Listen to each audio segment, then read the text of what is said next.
Climb on lip tube, take 16. I don't know if I can keep doing this, man. My lips are extremely moist right now. Cut. Don't use that.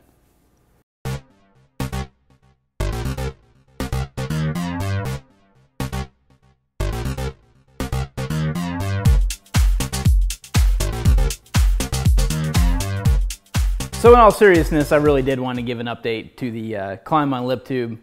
However, I don't understand the name of it, and it says chap lips, comma, tissue nose, comma, dry skin. So I'm not really sure what that means, but I like it because of the versatility, and I've talked about it before, and maybe it was just on Gear Tasting Radio, I'm not sure, but I did address this. This is what I've been carrying in my pocket for a long time, and I use Climb on products quite a lot, both the lip tube, can't say that, chapstick, or the normal, basically the hand lotion stuff that they have. So it's basically like a lotion bar, and it's a kind of a circular thing about that tall, and you basically just, you know, work it in your hands. And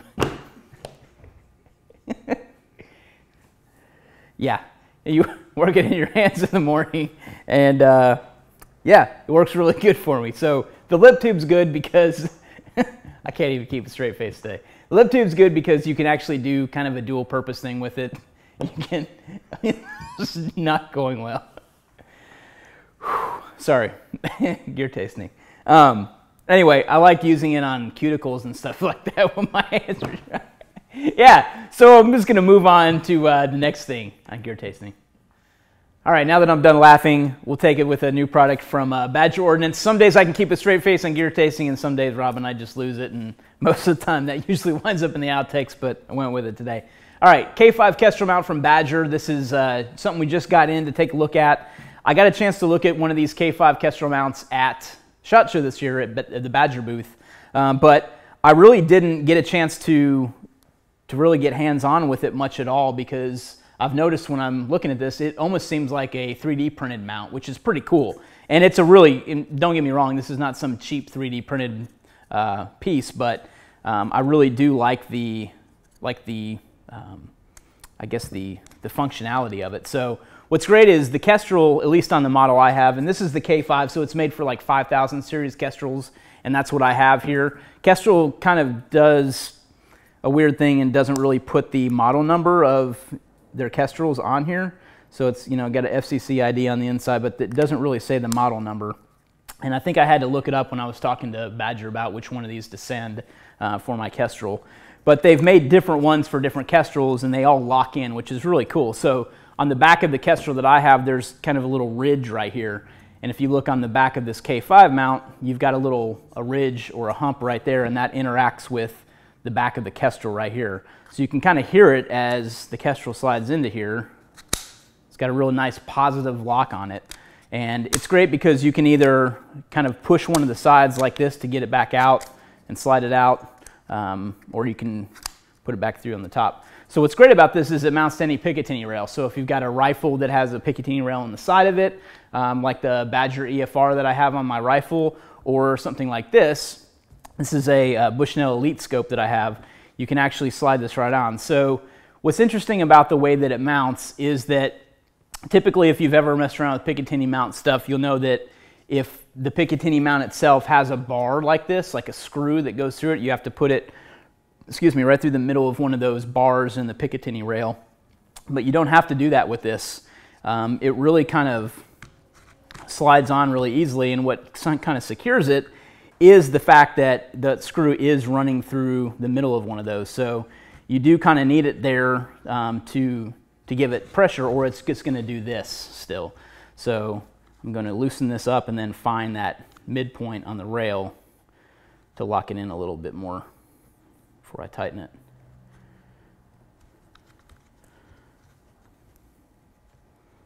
And I say that and I can't.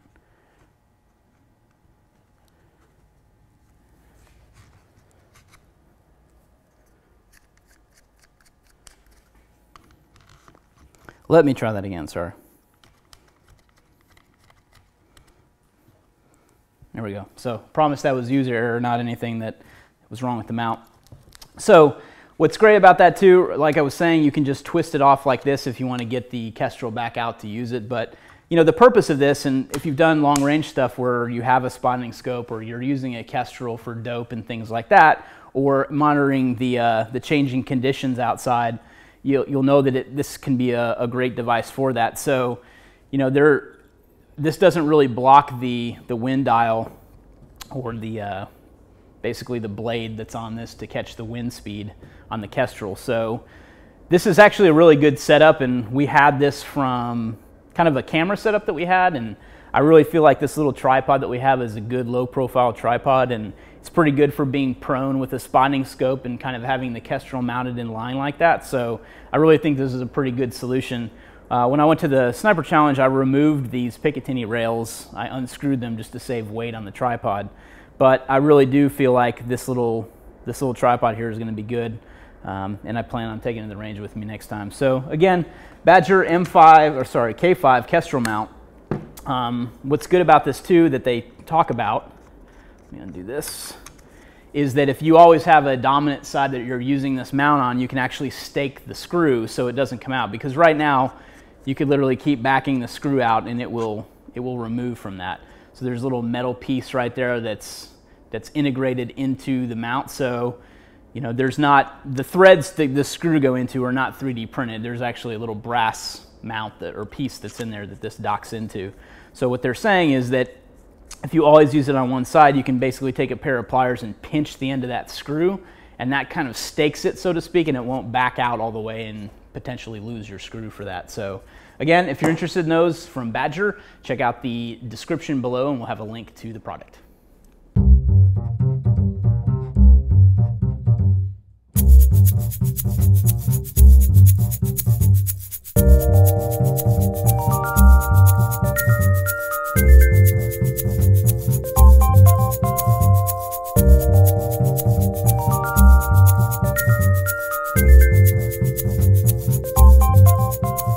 Welcome to Questions Over Coffee. First question comes from Sam W on YouTube, who asks, best EDC knife in your opinion? And I would say the one you have with you. That's really what I think is the best EDC knife. Personally, in my opinion, I think that the Emerson A100 is the perfect EDC knife. A lot of people would probably disagree with me just because of the size of this. This is kind of a larger folder, but I really like the size of the A100.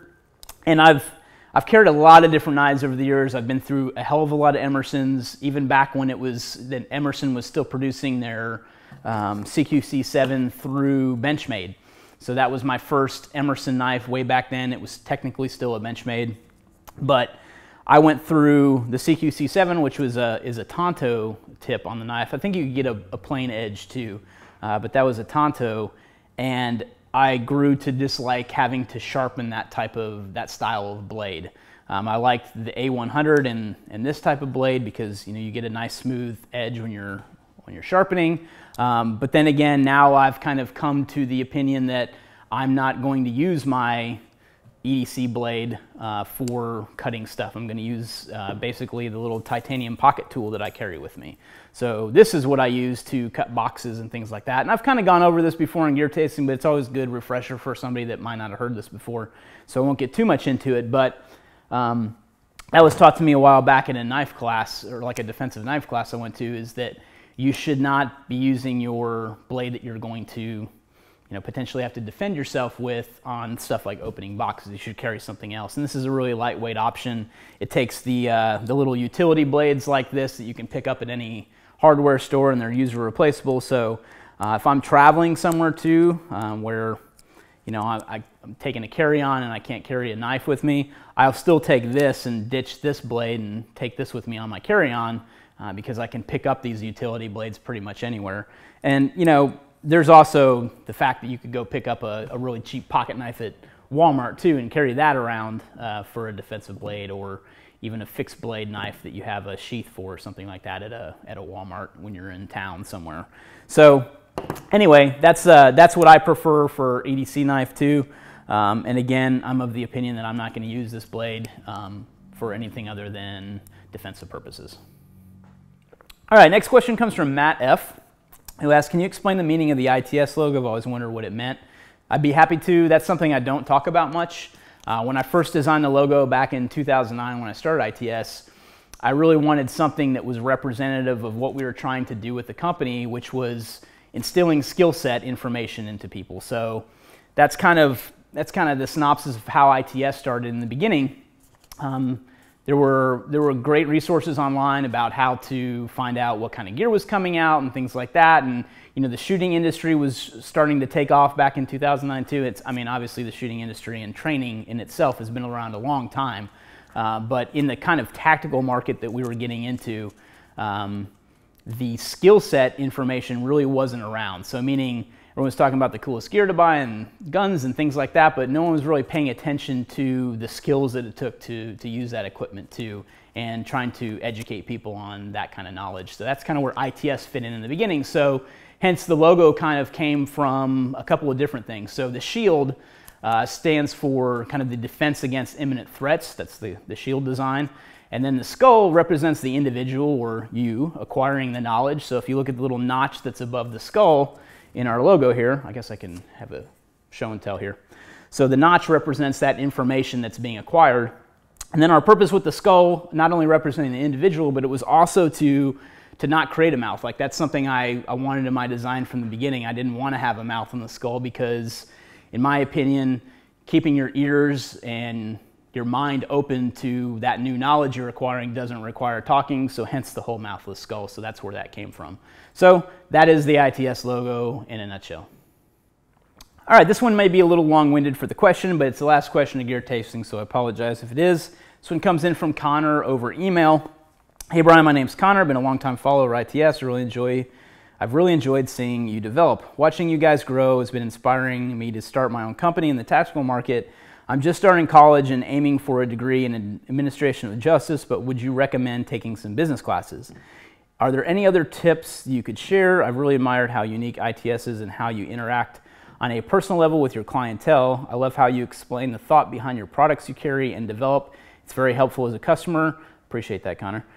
Is that a marketing tip you've learned, or are you guys just really that awesome? Keep doing what you're doing. I know that sounds rehearsed, like I wrote the question for me to answer it, but it's really not. It came in, I swear. So, yeah, I'd be happy to share some information on those kind of things. I really feel like when I have a college degree, it kind of came about because just for the fact that I went back to school with the GI Bill after I got out of the Navy. So I had already had 2 years of an associate's degree in basically, I guess that was computer science is really what I graduated with an associate's in. So I really loved website design and stuff like that. So when I went back to school after the Navy and finished up my 4-year degree, I went into something called communication technology, which was really website design because I'd been doing it for friends and stuff like that. So I figured might as well go back and do something along those lines, something I enjoy. I hated it. I couldn't stand it. I worked in an advertising agency for a couple of months. It was terrible. Boss was a jerk. I couldn't stand the business. And that's when I kind of left and started my own thing. But in that time, when I was taking basically finishing up my 2-year degree, I had thought about doing a business minor. I actually wound up getting a minor in journalism, which helped me out more than a business minor, in my opinion. So when you talk about, taking business classes, I wouldn't agree with that. I started ITS really without a solid business plan, and I know that sounds stupid, starting a business without a business plan, but 8 years later, here we are, and it's still working out okay. So I would say that the business classes that you would take, I'm not dogging on a business degree. I think there's plenty of merit in that, and I'm sure there's plenty of stuff that would have helped me out when I was starting the business that I could have known that probably would have saved me a lot of headache. But in my opinion, I did it without it, so I don't feel it's necessary, but hey, that's just me. So as far as tips that I could share, keep doing it. That's really my biggest tip. I would say the biggest thing is just consistency and good content, and whatever that is. If that means products, if that means you getting up on a YouTube video and talking all the time, consistency is key. So and really just staying with it, and it has to be something you enjoy too. And you probably hear that a lot with different business people. Like I like Gary Vaynerchuk a lot, and people like that. They're always like, find your passion and do what you're passionate about. Yes, to a certain extent, that's great, but you really have to find something you're not only passionate about, but something you really love and care about and the purposes behind it. Because you can be passionate about stuff and without a true sense of purpose and, you know, I guess direction, you're really kind of lost even with passion. I think you've got to have more than just passion to kind of get through it too. That's why kind of having what I talked about earlier with ITS as far as kind of really hitting on the skill set information, I felt like I was giving back in that, and I still feel that way. I feel like the information we share is empowering others and helping people to kind of develop those skills that could potentially save their lives one day, and that's empowering to me, and that's what kind of keeps me going with everything we do at ITS. So passion's great, but you know, I really feel like you got to have the other key ingredients too. So. So explaining thought behind products, very helpful as a customer. Is that a marketing tip? I'll tell you what my biggest marketing tip is treat everyone like you would want to be treated. I know that's a golden rule and you should be doing that anyway in life, but I actually started ITS with that. There's a reason we don't have any back orders and we don't take money from people in our store before we actually have the product to ship, because I can't stand that as a customer. I can't stand going to a website, ordering a product, and then getting an email there is like, oh, sorry about that, we're out of stock. Can we substitute this for you? I can't stand it, and that's been my philosophy the whole time, is I'm not gonna do that to another customer. So we've always made sure that if our products say in stock, it means it. Yes, there are always hiccups along the way. Do electronics fail? Yes, they do. I would say 99.9% of the time that in stock notice on our website is right, and I strive for that. That's a huge thing for me. So I would say that's the biggest thing to marketing, is just staying true to what your beliefs are and kind of what your core competencies are, as well as just your kind of staying true to that. That's probably my advice on that. So anyway, thanks for the comment and the question, and appreciate it, Connor. Hey guys, thanks for watching Gear Tasting. Hopefully I didn't botch this episode too much. We had fun filming it, so hopefully you had fun watching it. Use the pound tag Gear Tasting on any social media network if you have questions, and we'll get them answered here on the show, just like we did today. If you're enjoying Gear Tasting as a whole, if you'll consider joining the Crew Leader membership link below, that's our membership at ITS, and it allows us to give you back something in return for your membership dollars and allows us to keep this show going. You're helping to support everything we're doing here at ITS. So speaking of which, we also have our new Gear Tasting podcast. If you guys are subscribers on YouTube, you'll know that you're kind of seeing those videos too. And again, that's just a camera rolling while we're recording the podcast. So please check us out on iTunes or any of the other ways that you can subscribe to our podcast. And as always, leave a rating and review. We'd love to know from you how we're doing on the new podcast. And hopefully you're enjoying it. Thanks for watching.